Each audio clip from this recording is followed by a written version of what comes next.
before his crucifixion time. In the 14th chapter we hear Jesus say to them, "If you love me, you will keep my commandments. And I will ask the Father, and he will give you another advocate to be with you forever. This is the Spirit of truth, whom the world cannot receive because it neither sees him nor knows him. You know him because he abides with you and he will be within you. I will not leave you orphaned. I am coming to you. In a little while the world will no longer see me, but you will see me because I live, you also will live. On that day you will know that I am in my Father and you are in me, and I in you. They who have my commandments and keep them are those who love me and will be loved by my Father, and I will reveal myself to them." You have heard the scriptures revealing the word of God for the people of God. Praise be to God.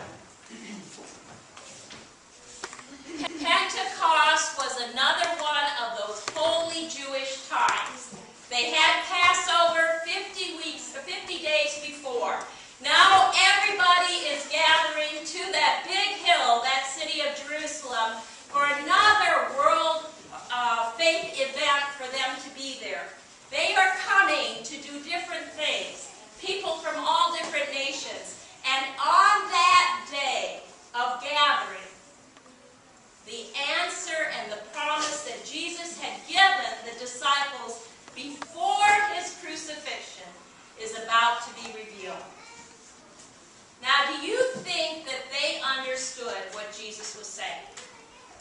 When he says to you, "Don't worry, no longer, the world's going to see me in a little while, I'll be gone, but I'm going to come back. I promise I will not leave you orphaned. There is going to be an advocate, the Spirit of truth." What does it mean? What is this thing that Jesus is talking about? Jesus was present with them. Could you think they'd say, "Sure, fine, it's going to work"? Then Good Friday happens, which is ironic that we call it Good Friday. But on that crucifixion, Jesus, their Messiah, their hope, was crucified to a cross. Easter Sunday comes, the resurrection, and they're not quite sure because there's witnesses.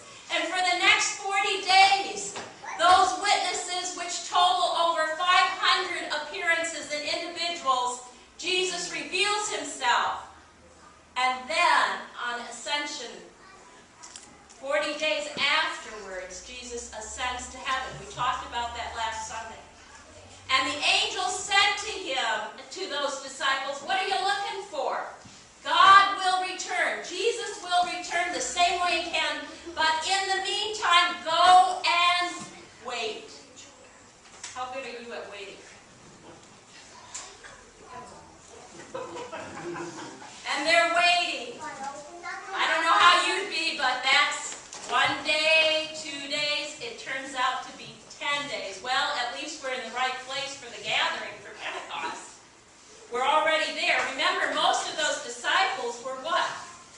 Galileans. They were not in their hometown, but they were waiting. Now, what they were waiting for, they weren't sure of. Because they couldn't see, they couldn't know.